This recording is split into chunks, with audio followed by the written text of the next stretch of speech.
materi dapat dilihat nanti di intip/kajian halal SDR.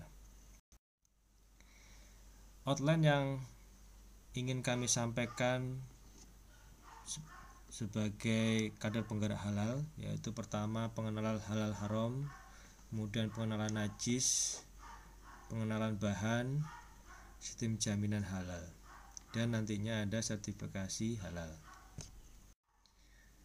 Yang pertama tentang pengenalan halal haram, di sini perlu diketahui bahwa dalam ajaran hukum Islam, halal dan haram merupakan persoalan yang sangat penting dan dipandang sebagai inti keberagamaan. Sekali lagi adalah inti keberagamaan, bukan inti keberagaman. Beda. Cara melafadzkannya berbeda pun nanti artinya berbeda. Jadi di sini adalah inti keberagamaan. Karena setiap muslim yang akan melakukan atau menggunakan, terlebih lagi mengkonsumsi sesuatu, jadi masuk dalam tubuh, sangat dituntut oleh agama untuk memastikan terlebih dahulu kehalalan dan keharamannya. Jika halal, maka sesuatu itu boleh ya melakukan, menggunakan atau mengkonsumsinya. Demikian pula sebaliknya, jika dia haram maka tidak boleh menggunakan atau mengkonsumsinya. Sedemikian urgen kedudukan halal dan haram hingga sebagian besar ulama menyatakan hukum Islam atau fikih adalah pengetahuan tentang halal dan haram. Bagaimana menentukan halal dan haram? Di sini ada 4 kaidah yang kita pakai. Yang pertama tentunya adalah Al-Quran, kemudian yang kedua adalah hadis Nabi, yang ketiga ijma ulama, dan yang keempat adalah kaidah-kaidah atau ketentuan-ketentuan hukum Islam, yaitu ketentuan dan pedoman yang dapat diperdayakan secara syariah. Ini fokus atau domainnya MUI, Majelis Ulama Indonesia, atau para alim ulama yang lain yang diketahui keilmuannya. Jadi hukum halal haram ini terbagi menjadi 2. Yang pertama adalah perbuatan dan yang kedua adalah benda. Untuk yang perbuatan, hukum asal perbuatan terkait dengan hukum syara ya, yaitu wajib, sunnah, mubah, makruh, dan haram. Dan terkait benda, hukum asal benda adalah mubah selama tidak ada dalil yang mengharamkan. Jadi kalau di benda, bahas benda, itu adalah halal dan haram. Dan pusat kajian halal ITS itu fokus pada benda ini. Jadi sekali lagi, pusat kajian halal ITS fokus pada benda, bukan pada perbuatan. Dan benda ini ya menjadi dasar dalam proses sertifikasi halal. Di sini dikatakan dalam kaidah halal haram, usul fikih untuk benda, yaitu asal tiap-tiap sesuatu adalah mubah, dan surat Al-A'raf ayat 157 yang artinya adalah dan mengharapkan bagi mereka segala yang buruk. Jadi ini ada highlight di sini. Islam menetapkan bahwa asal sesuatu yang diciptakan oleh Allah adalah halal dan mubah. Tidak ada satupun yang haram, kecuali karena ada nas yang sahih dan tegas keharamannya dari syariat agama. Ini isu yang lagi ngetren saat ini tentang corona yang awal mulanya dari Wuhan di Cina sana, sekarang sudah merebak di seluruh dunia menjadi pandemi. LIPI, Lembaga Ilmu Pengetahuan Indonesia, melaporkan bahwa daging kelelawar dan ular adalah penyebab terkait corona. Hal ini sebagai umat Islam, maka ini harusnya peristiwa ini seharusnya menambah keyakinan kita, keimanan kita. Karena dalam agama kita sejak dulu kelelawar dan ular itu adalah haram hukumnya untuk dikonsumsi. Kenapa? Kelelawar diharamkan karena binatang tidak boleh dibunuh. Yang kedua, kelelawar termasuk binatang yang menjijikkan atau al-khaba'is. Sedangkan ular diharamkan karena ular adalah buas. Dia karnivora, binatang pemakan daging. Dan juga ular itu adalah binatang yang disuruh untuk dibunuh dalam syariat Islam. Ini adalah hadis riwayat Al-Baihaqi yang mengatakan bahwa hadis ini adalah sahih dari Abdullah bin Amr, ya. Ia berkata, janganlah kalian membunuh katak karena suaranya adalah tasbih. Jangan kalian pula membunuh kelelawar karena ketika Baitul Maqdis roboh, ia berkata, wahai Rob, berikanlah kekuasaan kepadaku atas lautan hingga aku dapat menenggelamkan mereka. Slide ini menunjukkan ringkasan sesuatu yang dilarang menurut ketentuan syariat Islam atau yang haram.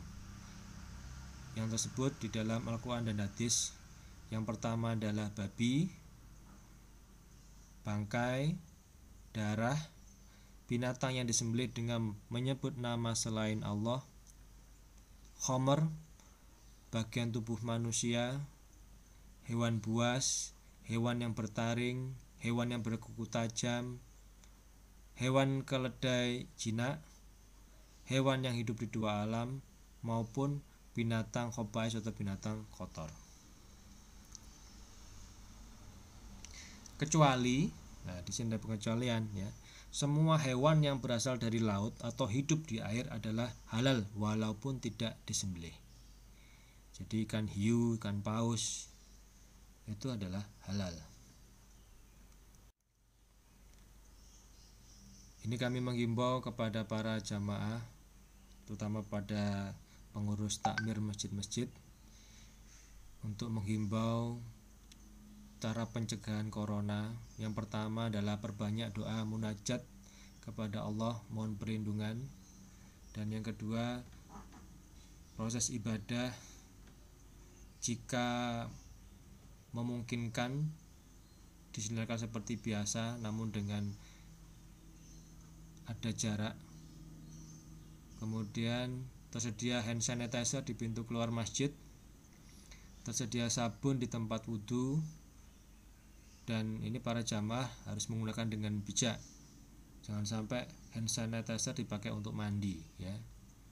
Ini salah kaprah ini.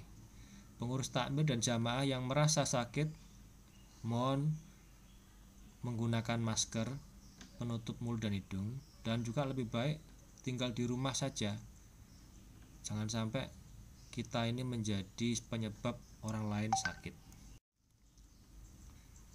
Jamaah untuk kenyamanan dimohon membawa alat sholat sendiri, dan untuk sementara waktu tidak berjabat tangan, dan banyaklah cuci tangan dengan air dan sabun atau cuci tangan dengan hand sanitizer. Kegiatan puluhan massa seperti pengajian umum bisa ditunda untuk sementara waktu guna kebaikan kita bersama.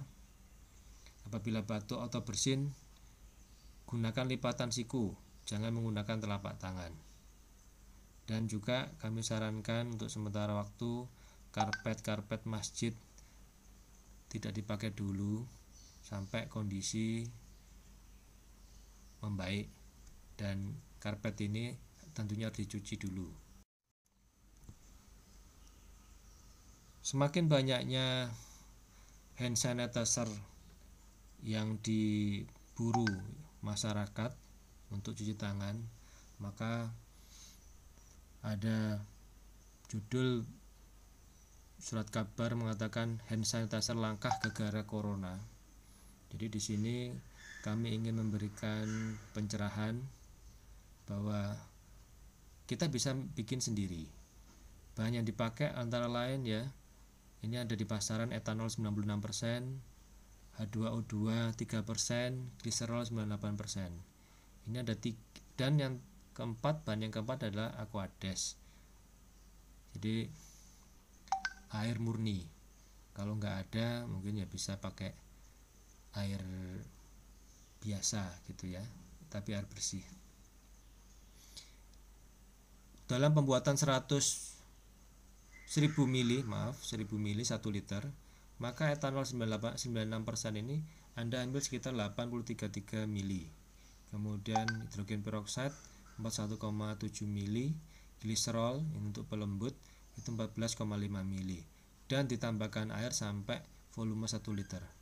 Diaduk rata dan siap untuk dipakai. Ada dua standar ya. Standar WHO ini etanolnya 80%. Kalau nggak punya etanol bisa pakai IPA, isopropil alkohol 75%. Dan biasanya kalau kerja aseptik, standar kerja aseptik etanolnya 70% atau IPA-nya adalah 65%. Dari sini etanol maupun isopropil alkohol adalah termasuk alkohol. Dan titik kritis dari hand sanitizer adalah terletak dari bahan bakunya, yaitu alkoholnya. Di sini etanolnya atau etoh ini. Bagaimana ini bisa demikian? Penjelasannya adalah ini. Berdasarkan fatwa MUI nomor 11 tahun 2009 diputuskan bahwa etanol dari industri khamr itu hukumnya haram dan najis. Sedangkan etanol dari industri bukan khamr kayak petroleum, kemudian bioetanol untuk campuran bahan bakar itu diperbolehkan selama tidak membahayakan, dan residu etanol harus tidak terdeteksi pada produk akhir yang langsung dikonsumsi untuk yang dikonsumsi. Tapi kalau untuk hand sanitizer kan tidak perlu dikonsumsi, jangan sampai dikonsumsi, jangan sampai diminum, tetap nggak boleh. Ini sekedar informasi apa itu namanya khamr, etanol yang dari khamr maupun yang petroleum etanol. Jadi secara umum ada dua macam, yaitu petroleum etanol dan bioetanol. Jadi petroleum etanol itu adalah proses petrokimia melalui hidrasi etilen. Jadi etilen, gas etilen ini tambah dengan air dalam bentuk gas nanti menghasilkan etanol dengan katalisa asam fosfat. Perusahaannya yang pertama memproduksi adalah Shell Oil Company tahun 47 ya. Ini harganya murah. Sedangkan bioetanol itu adalah secara biologis melalui fermentasi, yaitu glukosa difermentasi dengan ragi untuk menghasilkan etanol dan CO2. Dan dalam proses fermentasi ini ada dua tujuan biasanya. Yang pertama untuk khamr industri, yang kedua industri non khamr. Dan biasanya bioetanol di sini harganya lebih mahal daripada petroleum etanol. Kita di pasaran ini adalah dua produk dengan quality yang sama. Untuk yang petroleum etanol untuk 1 liter harganya 25, sedangkan bioetanol adalah 2 kali lipatnya, sekitar 55.000 per liter. Demikian Bapak Ibu sekalian, sekedar informasi terkait corona, hikmah corona.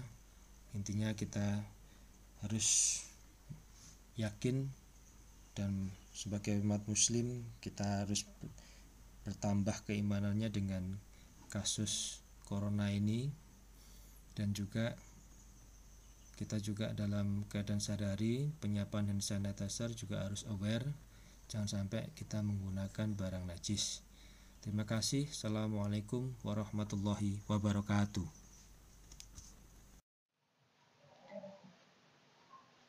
Alhamdulillah sejak tahun 2016 ITS sudah mempunyai pusat kajian halal.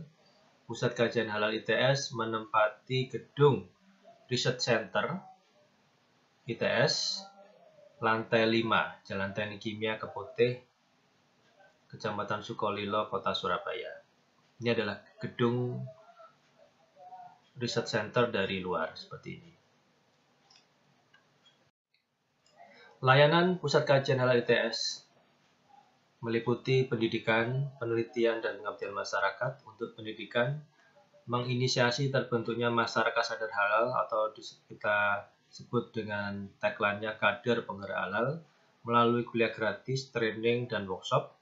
Kemudian penelitian mengembangkan dan mempublikasikan hasil-hasil riset terkait halal melalui fasilitas lab uji. Kita mempunyai PCR dan juga jurnal halal riset. Ini adalah alamat dari jurnal riset kami. Untuk pengabdian masyarakat, kami mencoba mengembangkan komunitas binaan terkait pembinaan sertifikasi halal. Sekali lagi, terkait pembinaan sertifikasi halal, bukan untuk memperoleh sertifikat halal, atau PKH ITS tidak mengeluarkan sertifikat halal. Dan untuk keperluan tracer bahan-bahan halal, alhamdulillah kita sudah mempunyai aplikasi data produk halal di dunia, bisa diakses di http://halal.hd.is.its.ac.id seperti berikut.